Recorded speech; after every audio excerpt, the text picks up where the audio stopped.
अस्सलाम वालेकुम, डॉक्टर उम्मे राहिल एक बार फिर आपके साथ। और आज एक थोड़ा डिफरेंट सी चीज़ है, पहले बता चुके हैं लेकिन लोगों को समझ में नहीं आया था, तो थोड़ा सा उसको एक्सप्लेन कर दें। निशानात जो हैं, बहुत सारे किस्मों के निशानात होते हैं, बहुत सारी प्रॉब्लम आ रही होती है कि डिफरेंट टाइप की, लाइक एक्नी हो गई तो उसके निशानात हैं, एक्नी चली जाती है लेकिन मार्क्स छोड़ दिए हैं, गड़े हो गए हैं, खुदा न खासा जल जाता है तो उसका निशान बगैर सर्जरी के नहीं जा रहा होता है। कोई चोट लग जाती है तो उसके निशानात होते हैं, मोल्स हो जाते हैं। इन सब के ऊपर हम आज बात करेंगे, तो इन सब की डिफरेंट डिफरेंट चीज़ें होती हैं, आपको बताती हूँ।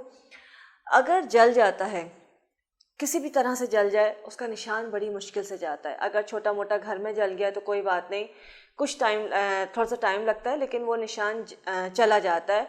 और अगर इस तरह की कोई कैफियत है जो जल जाता है, तो उसके लिए डिफरेंट चीज़ें हैं और वो लाजमी हमारे पास होनी चाहिए और हमेशा तैयार होनी चाहिए। सबसे पहली चीज़ लेवेंडर ऑयल है, ये घर में होना चाहिए आपके। अगर घर में कुछ पकाते हुए किसी भी वजह से आपको थोड़ा बहुत तेल गिर जाता है, गर्म पानी गिर जाता है, या किसी वजह से हाथ या कोई चीज़ जल जाती है, आपने फ़ौरन लेवेंडर ऑयल लगाना है। उसी वक्त लगा लेंगे लेवेंडर ऑयल तो जलावा जो उसमें छाला भी नहीं पड़ेगा और उसका निशान फौरी तौर पे ख़त्म हो जाता है, मतलब निशान नहीं आता है। लेवेंडर ऑयल नहीं है तो नमक को पानी में घोल के या शक्कर को पानी में घोल के लगा लेते हैं, तो वो निशान नहीं पड़ता है और छाला भी नहीं पड़ता है। उसके अलावा अगर जल गया है, पुराना हो गया है, अब निशान रह गए हैं, उसके लिए क्या किया जाए? तो जामन की जो गुठली होती है, ड्राई फॉर्म में मिल जाती है जामन का, अगर सीज़न है तो गुठलियाँ जमा कर लीजिए, नहीं तो जामन की गुठली पंसारी के पास मिल जाती है, उसको लीजिए। सूखी भी होती है, उसका पाउडर बना लीजिए। पाउडर बनाने के बाद असली जो मक्खन होता है, जो घर का निकला हुआ होता है, इसकी शर्त सिर्फ यही होती है कि मक्खन जो है आपका घर का बना हुआ खालिस मक्खन होना चाहिए। खालिस मक्खन अपने घर में निकाल लीजिए, बड़े आराम से बन जाता है। और उस मक्खन में वो गुठली का जो पाउडर है उसको मिलाते जाएं और पेस्ट बनाते जाएं, लाइक क्रीमी फॉर्म में बना लीजिए। उसको मिक्स करते जाएंगे, खरल करते जाएंगे तो वो क्रीम सी बन जाएगी।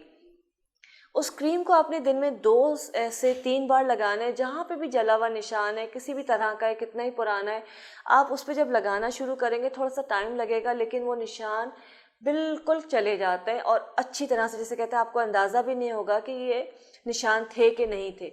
जले हुए के अलावा अगर एक्जिमा के निशानात रह जाते हैं कि एक्जिमा ख़त्म हो जाता है लेकिन निशान रह जाते हैं, ये उस पर भी आप लगा सकते हैं।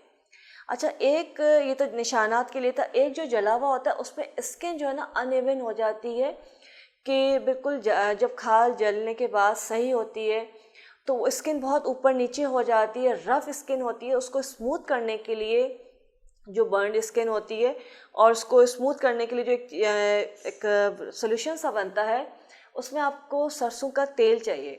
सरसों का तेल ले लीजिए 1 पाव के करीब, और उसमें झींगे चाहिए 1 पाव। 1 पाव या उसमें आप आधा पाव झींगे ले लीजिए। इन दोनों चीज़ों को मिलाएंगे, सरसों का तेल लेके झींगे जो है आपने पूरे के पूरे उस तेल में डाल देना है।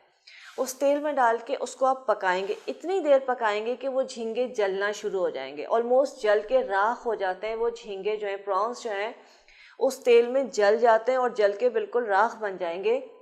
जब वो राख बन जाएगा तो उसको आप निकालेंगे और उसमें आधा चाय का चमचा काफूर ऐड कर देंगे। काफूर आराम से मिल जाता है, वो ऐड करके उसको मिक्स करेंगे, काफूर मेल्ट हो जाता है। उस तेल को आपने उस स्किन के ऊपर लगाना है। जो खुदा न खास्ता फौरी तौर पे भी अगर जला है, उस पर भी आप लगाना शुरू करेंगे तो स्किन कभी ख़राब नहीं होगी। और अगर जिनके बहुत स्किन, चेहरे ख़राब हो जाते हैं, हाथ पैर बॉडी ख़राब हो जाती है, उस पर आप इसको लगाना शुरू करेंगे तो इंशाल्लाह बहुत जल्दी और आराम भी आता है और स्किन बिल्कुल सही हो जाती है बग़ैर किसी सर्जरी के।